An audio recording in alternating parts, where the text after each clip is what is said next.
laundry list of topics to literally go over here. But my name is Brian Taylor. I'm a civil engineer. I came here about 15, 16 years ago, in 1995. Of course, been here ever since. But by no means are any of us going to talk you into coming here to NC State. We're going to tell you some facts about NC State. We hope that you make the choice along the way that this might be one of the schools on your short list. With us today, we have Ms. Alice Corrigan, who's also a transfer advisor with the college, and two of our student leaders. Just real quick to start us off before they introduce themselves just a little bit more. How many of you all are literally looking at your clocks thinking May 1st is right around the corner, and you need to make a choice of where to attend next August, or this August? Anybody looking at last minute choices that you're comparing against? Okay. How many of y'all are juniors? Look at your senior year, considering the place that you applied, wherever that may be, and look at universities. Okay? And how many of y'all are before that stage, and you're looking at other universities? Good. We welcome each and every one of you here.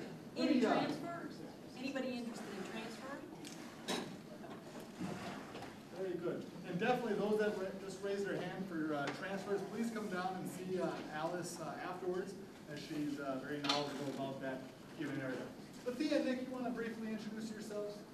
Hey guys, I'm Thea Roper. I'm a junior in chemical engineering. I have minors in econ and biotechnology. I'm from Beltsville, Maryland, so if we have any out-of-staters, I can answer your questions at the end if you have any. I'm Nick Tran. I'm a third-year student here, majoring in nuclear engineering and economics, with minors in math and international studies. I'm from Charlotte, North Carolina, so if you have any in-state questions, you can come talk to me about that.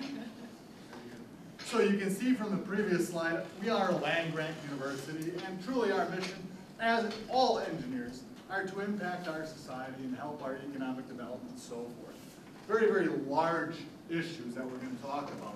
Some of our rankings, you can see from this slide, is that we're one of the largest colleges of engineering in America. On any given day, we're ranked somewhere between 2nd and 8th. Today on St. Patrick's Day, we happen to be 7th, and so forth, but it's always based on our graduation rates. We have some other tremendous programs for women and African Americans as well, as our research expenditures are almost $150 million. These are expenditures, for instance, that may even benefit you if you're interested in undergraduate research or working with some of our faculty, because that number, I suspect most of the universities that you have seen or will see aren't even close to that number. That number are expenditures each and every year, which is a tremendous benefit to your knowledge and also to our society. The reason we show you this slide is just to let you know that ABET exists, and that one of the 18 degrees that you choose, whichever one it happens to be, is accredited by ABET nationally, and that when you have NC State University and the College of Engineering specifically, which Thea and Nick will have very shortly when they graduate on their resume, it carries an awful lot of weight because of this accreditation board. We have 18 different engineering majors, so think of it as opportunities. It ranges from the very classical, like civil engineering and mechanical engineering, things that have been around forever, to things like electrical engineering, which is my favorite, computer engineering, computer science, nuclear engineering, as Nick mentioned, biomedical, it goes on and on. So we have 18 different opportunities for you to choose a major. Now, you might be wondering, what does it take to be admitted? What do I have to do to get into the College of Engineering at NC State? This is sort of a profile of those who have been accepted. We take in about 1,350 out of 6,000 applications. The two primary things that we are looking at in terms of acceptance are high school GPA and SAT score. So for the high school GPA, we're looking for about 3.9 to 4.5. Now that's weighted. They will calculate an unweighted GPA for everyone so that you're on a level playing field. So don't feel like AP scores and AP classes are required. They are not. And for the SAT, we're looking for middle 50th percentile, about 1150 to 1350. Now, we hope you get a 1600, and we see a few of those. But don't think that if you're not squarely within these ranges that you're, out of luck. You're not. We're looking at the whole person. Okay, so, but this gives you an idea. Hey, and Nick, do you have anything, any words of wisdom to share with everybody who's getting ready to apply? What I tell my E101 students, which is a class you'll take your freshman year, it's like an introduction to engineering, is to be diligent and to look for the opportunities. Sometimes the opportunities are not going to fall in your lap. You have to be persistent, and you have to comb NC State's website and find out the different avenues that we have and the different clubs or maybe research opportunities, and go and put your foot forward and get involved into that. So the best thing I can tell you is get involved your freshman year when you're not overly committed and your classes aren't as hard as they'll be down the road. So you can figure out what you like, so therefore from when you go on from your sophomore to your junior year, you have your interest and you know which activities you want to keep and which activities you want to let go of. On that same note, I guess, I would also like to emphasize that first-year students take advantage of all the offerings this campus has, whether academic or otherwise extracurricular, because it's a big campus. There are a lot of people here, so statistically what that signifies is there's probably a good sample of everything. There's something here for everyone, and if you're willing to go out and find it, you'll find the niche where you fit in. That being said, something that I guess would also be prudent to emphasize is to take it seriously. Because as we'll talk about later, we have some new procedures as to how you will be getting into your department. So right off the bat, have fun, yeah, go find other things, but this is college. You're gonna have to take it seriously the second you step on campus. And it's also very nice your freshman year to get the highest GPA that you can possibly get, because as your classes get harder, it might be harder to get that A+ or that A in that class. So it's the best option to get the highest possible GPA your freshman year. It's all down Create to that control after group one. Yeah.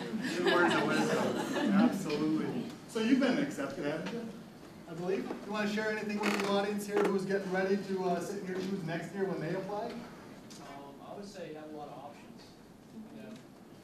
Just definitely look at what schools offer what, like in terms of engineering programs and stuff, because a lot of schools, sometimes they just have limited stuff, and sometimes like the bigger universities like State obviously have, nuclear engineering and far more specialized programs. Absolutely. Good advice. And how about all of y'all talking to a couple of the younger folks? What types of things can you do to prepare for the College of Engineering? What do you think? What would be your word of wisdom? Knowing what you know. I don't know. Just take classes that are harder and challenge yourself, and so you can get the best grades you can, and to also get the experience you can. Absolutely. Very good word of wisdom on that one. Because some of these classes, you may have AP credits for them already.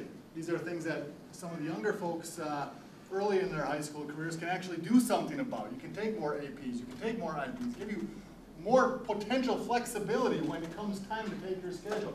Because in general, I'm going to have them talk about this slide here in just a moment, but in general, you're going to start creating an identity as an engineer. Day number 1, our E101 Introduction to Engineering class. Then along the way, based on your intended major, you're going to have an advisor from that major. And then we're going to have career development and career advising along the way to help you become the success that you want to become. We have so many processes in place here to help you get connected to these companies. But this is what you're going to face your first semester. Now you're going to hear from Nick a couple of things that he did during his first semester. So speaking to this in particular, well, first of all, in general, everybody who comes into the College of Engineering will be designated first-year engineer. You won't exactly be in a declared department yet. And it's good because it gives you a chance to feel out what all the offerings that we actually have.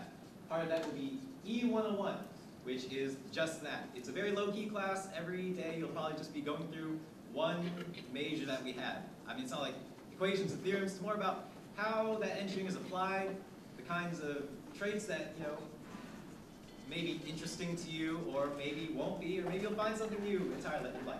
So that's a very useful course, especially even if you already know or have an idea of what you want to do. As far as the rest of these, this entire curriculum is more or less common amongst first-year engineers. So everyone's kind of on a level playing field. Some may come in with more credits, like me. I didn't take Chem 101 or 102, and I'm a nuclear engineer. We don't do a lot of chem, so I never saw chemistry again. English, everyone has to take English. That's just the hard reality. And also economics, so that's what you're gonna have to do. E115, Introduction to, I guess, Computing Environments. It's just a rundown of maybe a little bit of the specialized computing processes that we have here at State. Also, not so specialized processes like just your general Excel or coding, things that will be relevant later on in your engineering major. And of course, GPs, PEs, those can really be done anytime, but those are there because a bit of diversity is good. Maybe take your mind off more hardcore stuff. Now, I really do want to talk about calculus. Because a lot of people are like, I've got all this AP credit. I don't have to take calculus. I don't have to do any of that. I was one of those people, but I thought it may be a good idea coming into college to do a bit of review. I started back at Calc 1, and I found that to be extremely useful because from what I saw, AP calculus, high school calculus, it's great. It's a great introduction, and also, you get the credit for it. But they taught a lot towards the AP test, getting you ready for it, getting ready to get that credit.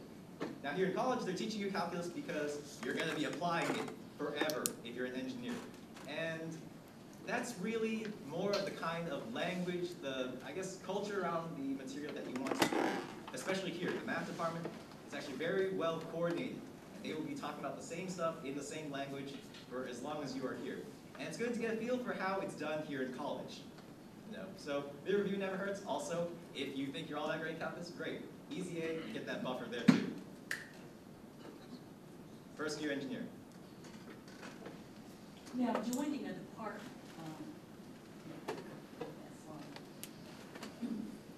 so these are the courses that all engineering students must take to get a degree. This is pretty much the first year classes. So, chemistry, Calc 1, Calc 2, physics, English composition, some of those classes that Nick just talked about. These are the ones that sort of, it's the proving ground, that's what we'll call it, because they're the foundation to everything else that follows.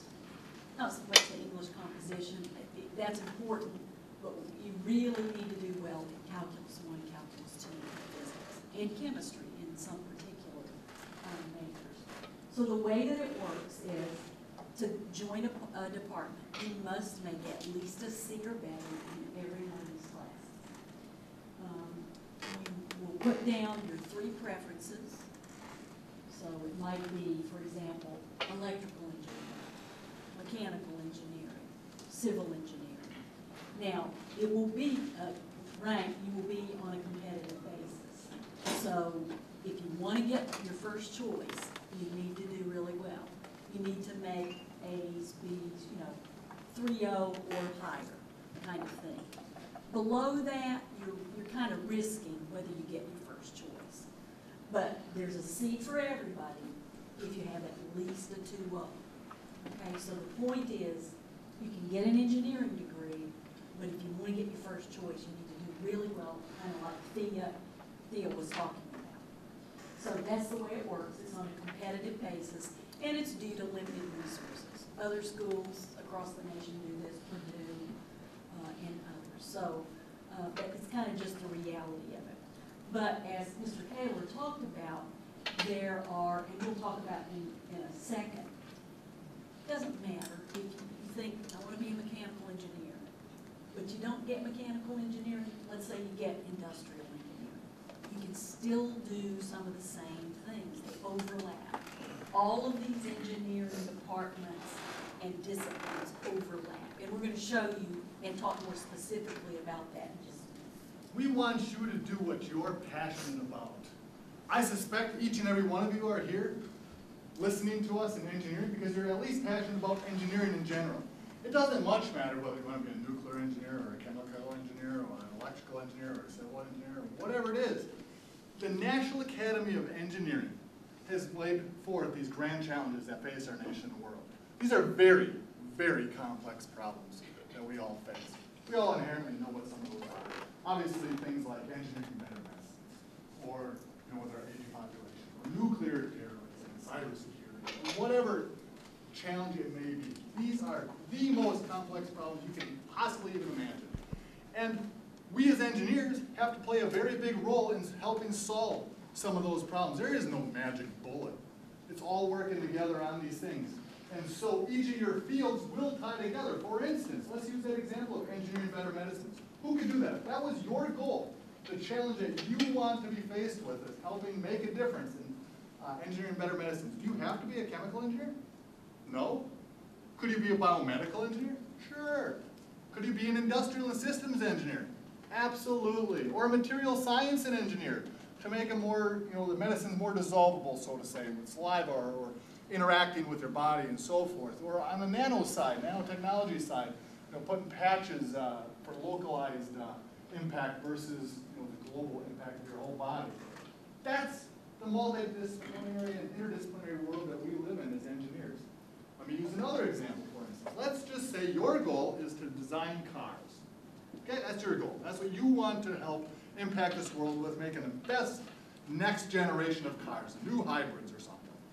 What type of engineer should you be? Throw it out. Electrical. Electrical. You could certainly be an electrical engineer. Others. Don't be shy. There's a whole list. I'm waiting for it. Chemical engineer. You want to design better fuels and so forth. Mechanical, stereotypically, a mechanical engineer. A lot of my buddies from Wisconsin went across the lake to work for GM or Daimler Chrysler, things like that, or even Ford. Others. Aerospace. Aerospace, absolutely. Aerodynamics, vehicle performance, it has everything to do with aerospace engineers. Continue. Nuclear engineer. Okay, that's interesting. Absolutely. You never know. We might even have nuclear-powered cars into the future. Absolutely. But there might even be other applications that could be utilizing their batteries for hybrids and so forth. So it's very, very realistic example. Textile engineers for the fabrics. The list goes on and on and on about the interdisciplinary aspects. So it doesn't much matter which one you end up choosing. Or even if it happens to not necessarily be your first choice, maybe you're relegated taking your second choice. But all of you are guaranteed a spot, and most of you will get your first spot. But remember, it's a very interdisciplinary world we do live in. Well, and this just speaks a little bit to it. You take each of the engineering degrees with the problem that you want to help solve, you can kind of figure out which fields are most pertinent. Now, transfer students, are there any people in here who are interested in transfer? Good, okay. And you may turn out to be, even though you don't realize it. We love transfers at NC State. The admission process is a completely different process than that for freshmen. We don't care about your high school GPA. We don't care about your SAT score. But what we do care about is how you do on some very key courses. Let's go take a look at that next slide. These are the courses, think of them as a proving ground. Calc 1, Calc 2, physics, English composition, chemistry. You must have at least a 3.0 or higher. Now there are a couple of majors, biomedical and mechanical, where the ante's been up, where it's a little higher than this. But for most of the engineering majors, this is what you have to do. So you just prove that you can do these courses and you can transfer in. 25% of our College of Engineering students are transfers. They started out somewhere else. Maybe they went to a community college, which is just fine. Those students are very prepared. Their community college is cheaper. Maybe your family needs you to stay home for some reason to attend community college. All of that's just fine. Excuse me. Maybe you started at UNC and then you came to your senses. You can come from there. You just have to have these classes. We have students from all over the nation and all over the world who transfer in. So it's a perfectly good path to realize your dream to be an engineer. So right now, I suspect you all, maybe not yourself necessarily, because I hope you haven't chosen NC State as the place that you want to come, but you're probably even looking around too. But I suspect most of you all are trying to differentiate us, not the four of us, but our university, from other universities that you're considering, whether it's MIT, or Stanford, or Georgia Tech, or Clemson or wherever it happens to be that you're looking at. You're trying to differentiate those universities from each other so that you can make the best choice on May 1st of your senior year to enroll in a place come August. Okay? Well, day number one, and that wasn't too long ago for Nick and Thea, day number one, you have to begin differentiating yourself. You already are in many ways. Obviously, in natural ways, you're a male or female, but in unnatural ways, choosing to be an engineer, for instance, that's already differentiated yourself from all the other students that are planning to go to college. But you must differentiate yourself day number one with the many, many programs you're about to hear. Whether it's getting or complementing your engineering degree with a minor, whether it's directly related or indirectly related, or doing international opportunities, or doing work opportunities like an internship or a co-op, or becoming a student leader, getting a strong GPA, whatever it is, you must begin differentiating yourself. Now, why is that important? Well, in 2016 or 17, which will feel like it's right around the corner once you're there, it'll feel like a long time from right now. 2016 or 2017, 1,100, actually a few more, and 1,100 engineers will graduate from NC State University. How are you going to differentiate yourself from them? They're all engineers. They're all men and women. They're all wanting to solve some of these complex problems. So you have to take advantage of these things so you can land those dream jobs down the road. Sure, is helped by you just choosing aerospace engineering or nuclear engineering or whatever one of the 18 fields you just chose. I mean, that further differentiates you, but not all the way. More so than the 1,100, there are 70,000 engineers that will graduate nationwide that exact same year. That's a real number. As a matter of fact, Alice and I know that President Obama was just down here twice this last summer. Once, he was calling for 10,000 more engineers nationwide to be produced. Well, obviously here at NC State, we're going to be a huge producer, right? That's going to be you guys, literally. So that number is more like 75 or 80,000. But more so than that, there are 750,000 engineers that will graduate worldwide, that you have to differentiate yourself from them to land those dream jobs, become the future leaders of these companies that you want to be at, to impact this world and solve some of those complex problems, help solve those things, because nobody does it individually. So remember that, day number one, you begin differentiating yourself. One of the ways is minor, 5 to 7 extra classes, above and beyond your engineering degree. Yeah, you're doing a couple, aren't you? Yeah, I have 2 minors, one in econ and one in biotechnology. The biotechnology minor fit in really well with my course curriculum, chemical engineering, so it's only a couple extra classes that I have to take to complete that requirement. And then I did the econ minor solely for myself just because I'm interested in economics, and that's about 5 or 7 extra classes that I have to take for that one. But I'm still graduating in 4 years, so it's definitely possible to have 2 minors and still finish on time. Your first and foremost goal is your engineering major, but absolutely, just like Thea said, you can do many, many different things along the way. Nick is doing his Ben Franklin program. All right, well, as I said earlier, I'm a double major in nuclear engineering and economics, and just to speak on what Mr. Hill was saying, it's important, this is the approach that I took in any case. The world's become more and more integrated. It's no longer enough, frankly, to have just a one-track mind, say, I'm going to do this, this is all I got, find a place for me in your organization. That's not really enough. So I feel the best way to differentiate yourself is to diversify your academic profile. And as an engineer, you can think about that as engineering a structure, with the core being your primary major, and picking and choosing different things to build around, to improve it, to make yourself more attractive.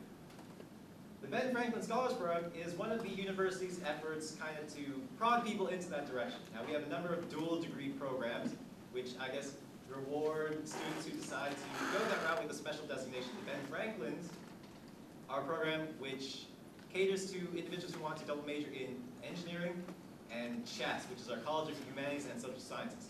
Now, economics is in the College of Management, but also qualifies. So it's a good program, again, to get involved with people who are of that same opinion. It's good to branch out. It's good to get some experience that isn't necessarily quite in line with what you had. It's actually quite far departed. But that's what'll put you out there. That's what'll make you questions like, why'd you do that? That's interesting. And like other programs we'll talk about in a second, the requirements aren't really that rigorous, other than having another major. It's relaxed. You go to events. You do a project at the end, but then you get the special title, which is awesome. Okay, we'll talk about another program, which I believe Nick is also part of. There's the honors program and the scholars program. Now, these are both university-wide programs, so not just College of Engineering. And that's in an effort to diversify, like Nick was talking about. So to get you talking to other like-minded people in a variety of contexts, not just engineering. Now, these programs differ a little bit. The scholars program is really more about cultural breadth. So think of it as a broadening kind of experience. You might go to a political debate, to a ballet, to the theater, some social events. They have a lot of fun, regardless of whatever they do. And there are certain qualifications to get into this. The honors program is a little different, and I'm going to ask Nick to give us what his experience on that has been. The honors program, like any other, I guess, kind of academic program associated with the village, so to speak, again, primary objective is to unite like-minded people. Now, like was said, the scholars program is about cultural breadth and less so about academic breadth. The scholars program is more about cultural breadth, the honors program is more about academic depth. And they're both great programs in their own right. I'm going to talk about honors because that's what I'm part of. Now, as I said here, there's a great emphasis on research and multidisciplinary education. So, and also I'd like to say that they're mutually exclusive in that you can only be part of one. That's not to say that they don't have aspects of each other associated with them. But the honors program is focused in research. A lot of our advisors are researchers and professors here, and they're great resources to get involved in all that. Also, for the honors program, you're required to take a number of credits, 12 credits, which equate to about 4 classes worth of HON, specifically HON designated seminars, which kind of emphasize that, higher level of thinking associated with certain topics. And also at the end of all this, you have to complete a 6-hour capstone project to, I guess, surmise your experience. Now, engineers get a great deal on that, 2-for-1 deal, because your engineering final design project will double count for this. So there you go, freebie right there if you want to be in the honors program. Boons for both, early registration. I think honors registers earlier than scholars, and also earlier than everybody, including seniors, except athletes. So they get the first picks to everything here on campus. But in any case, the honors program is great for that. Also, upon completion of the honors program, you will actually have a designation on your degree that says complete the honors program. That's not something that the scholars program can offer. That's not to say that's not also a very good program. But that's my take on it. This is something that may tie into undergraduate research. Tia? So we're both involved in undergraduate research. I'm in chemical engineering, but my research is in the biomedical engineering department. So that shows that even though you're in a specific department, you can do research in other departments because they're all connected somehow. And what my lab is doing is we're looking at primary cilia, and we're looking at the size of it, its orientation in cells, to see how that is a precursor for different diseases.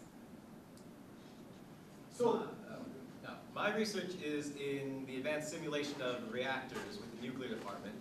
And in honesty, it's more material science and chemistry because what I'm trying to do is develop a model that simulates how materials precipitate out of the coolant when they boil and deposit onto the fuel and mess up the heat flux and stuff. So I'm trying to model that so we know how it happens and prevent it.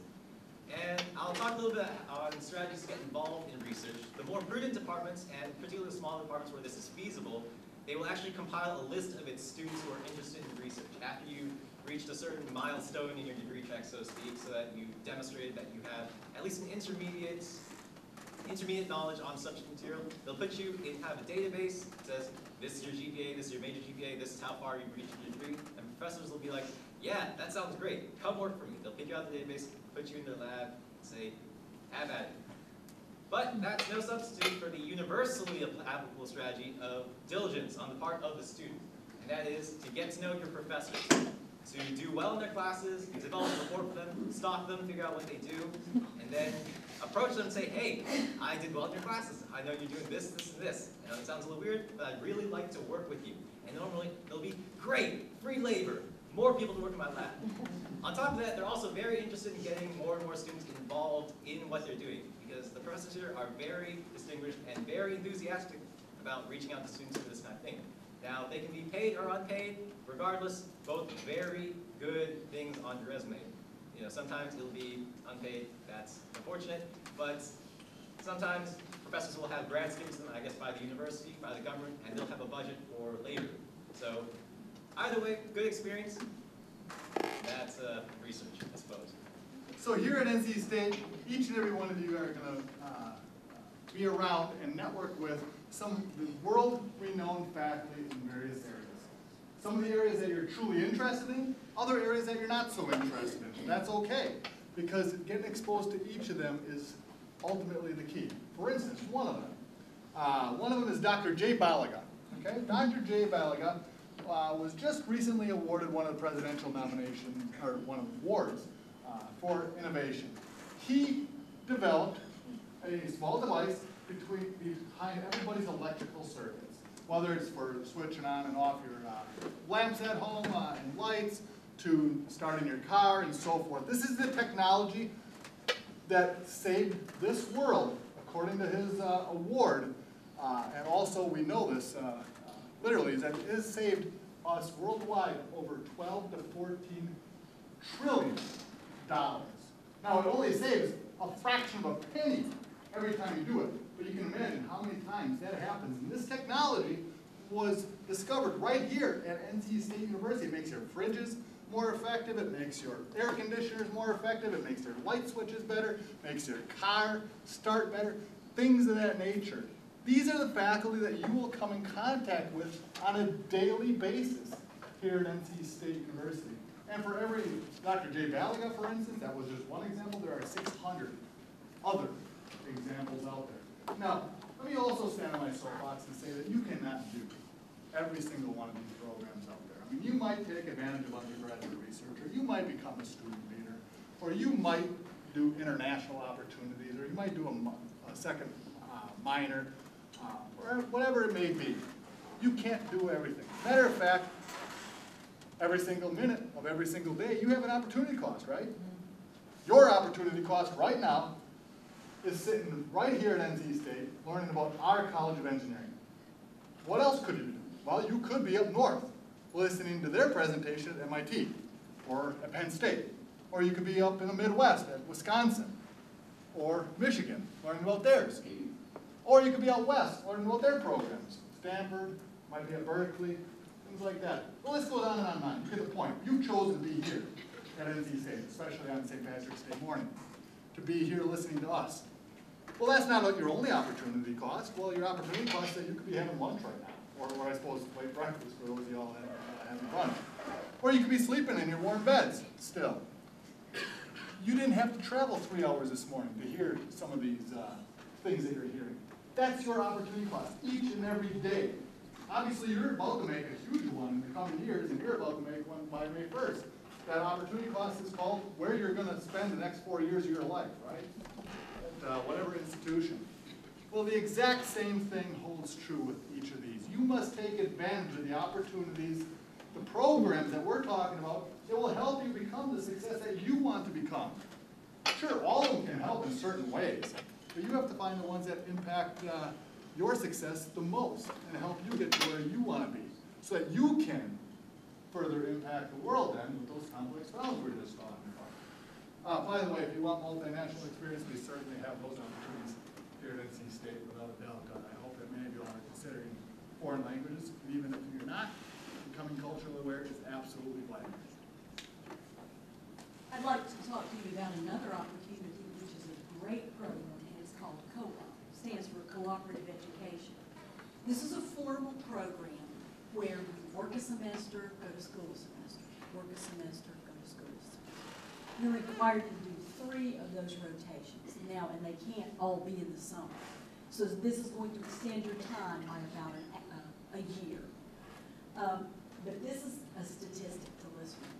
70% of College of Engineering students who complete their co-op get offered a job when they graduate. So those are very good odds for this kind of economy. So you should consider this. You have a great co-op office.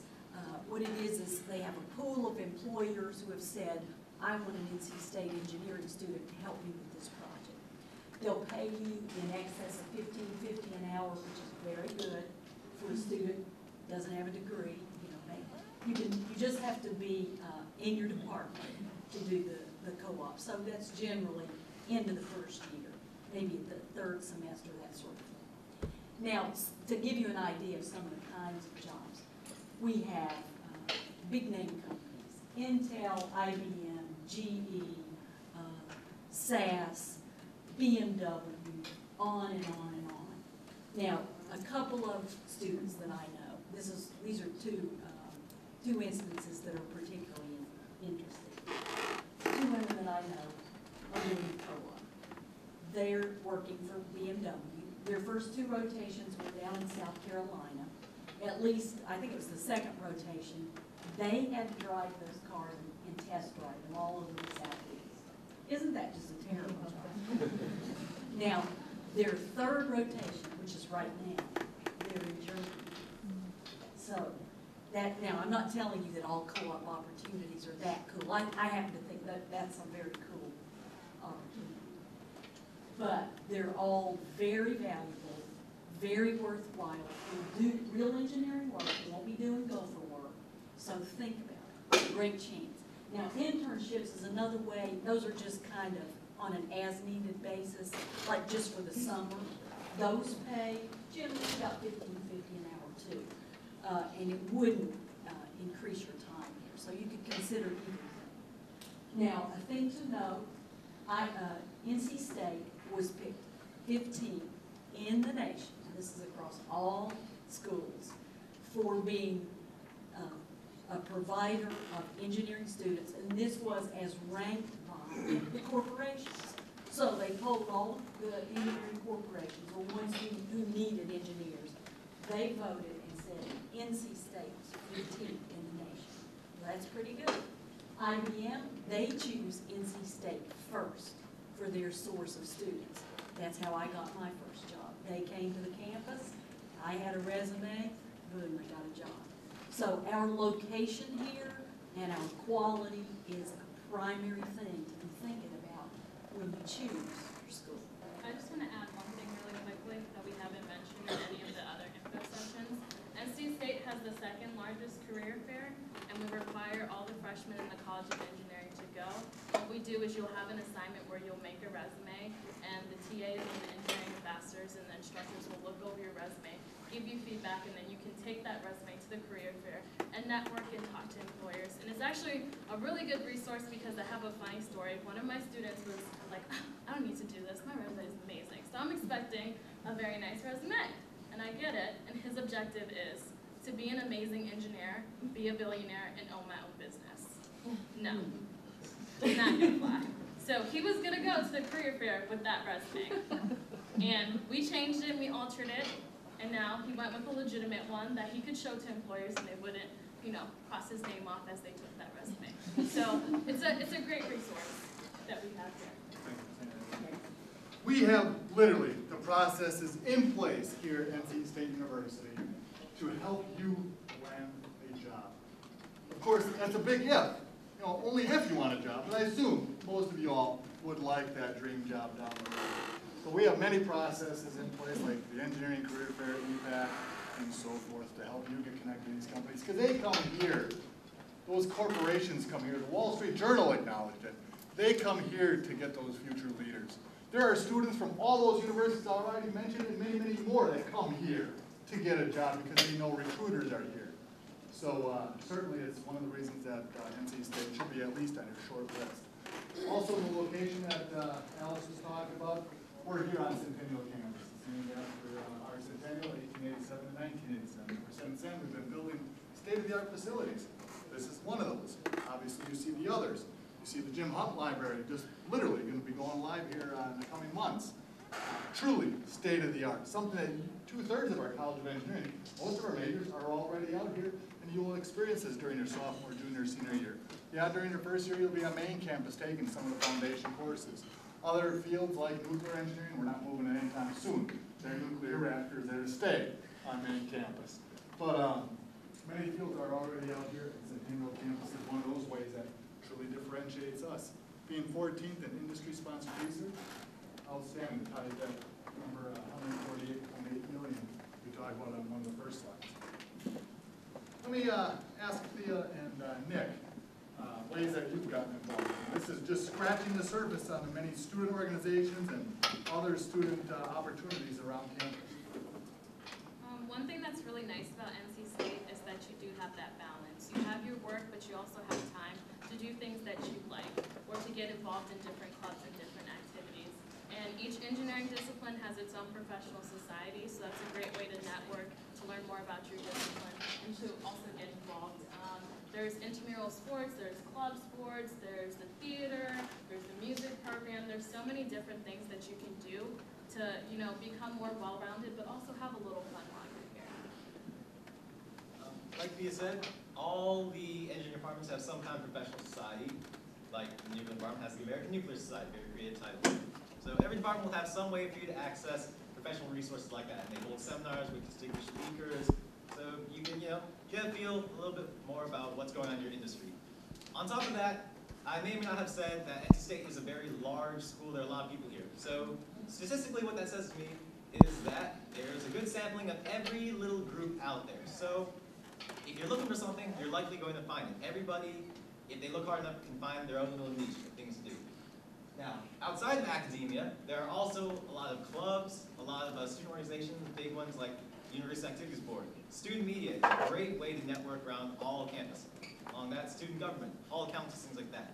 University theater, which is what I'm part of. I'll be in a production of Arabian Nights, which is super exciting. But right there at the bottom was the just past production. And we have a number of organizations for especially minority groups: Society of Women in Engineering, Women in Science and Engineering, and African American societies, such and such. Intramural sports, as Thea said. Here in engineering, we comprise almost half of every program on campus. I always like to say, along with Alice, that half of our marching band, for Coach O'Brien, half our marching band are engineers. So, definitely get involved. Half of most programs are. So if you've been involved in high school, continue that. If you've not been involved in high school, get involved. Get engaged, become a success. You heard from Alice about the University Honors and Scholars programs. We also have Living Learning Villages available to those students, and you might be one of those that apply to those programs or are accepted in those programs. We also have the Women in Science and Engineering Living Learning Village that you could get involved with, and other ones around campus. Also, let me say one other thing. You've all seen a bell curve, right? You've all seen a bell curve. Day number 1 in high school, you were 50 percentile.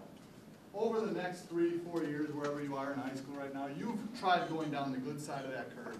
And you're at the 90, 95, 99 percentile, whatever it may be. Both academically, as well as maybe athletically. When you play intramurals, you're going to find the cream of the cream out there, right? Because day number 1, when you come to NC State, you're back at 50 percentile day number 1. Everybody's the cream of the cream in all those fields. And it's up to you to go down the good side of that curve, taking advantage of some of these programs and opportunities and resources available to you. And that helps you differentiate yourself down the road. So take advantage of programs like Women in Engineering, First Year Engineering, Minority Engineering, whatever it happens to be. We have many resources available to you. Because we would not admit any one of you all, any one, if we didn't think you could be a success. So we're going to have those programs available to you. It's up to you to utilize those. They're free, built in your tuition. Also, we have many scholarships available. You want to say anything on that, Alice?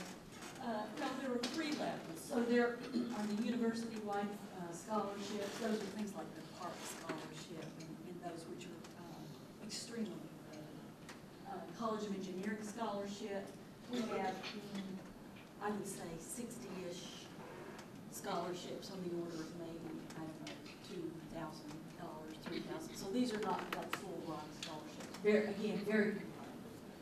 If you get your application in by November 1st, you will be considered in those, and you don't have to fill out extra paperwork. So do that. That's again, just get it in by November 1st. Then the departmental scholarships, that's really where the money is. Once you join your department, the departments have monies for research, monies that corporations have given to work on particular projects and research. That's where the real money is. So once you join your department, apply for those scholarships? Everybody here, I suspect, deserves some type of scholarship. And the whole reason that Alice and I have talked about many of these programs, that you can take your destiny in your own hands with these programs. Because not everybody is going to get a scholarship, whether it's coming out of high school or going into your departments or even further down the road. But there is money available in all different forms to help fund your education become that success. So, on behalf of Alice and myself, along with Ian and Nick, we thank you for coming this morning. Hope that you enjoy the rest of the morning and have a safe trip home.